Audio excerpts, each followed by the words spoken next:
वाली का एमएलए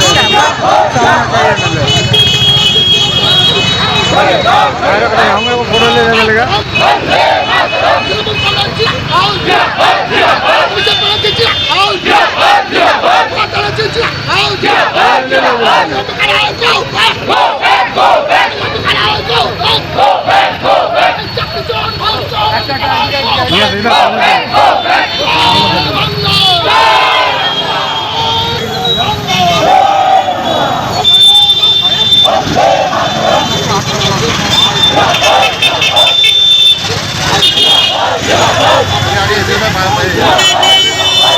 আজও উত্তেজনা নদিয়ার কল্যাণী মহকুমার শাসকের দপ্তরের গেটের বাইরে। বিজেপি বিধায়কের গাড়ি ঘিরে বিক্ষোভ তৃণমূলের।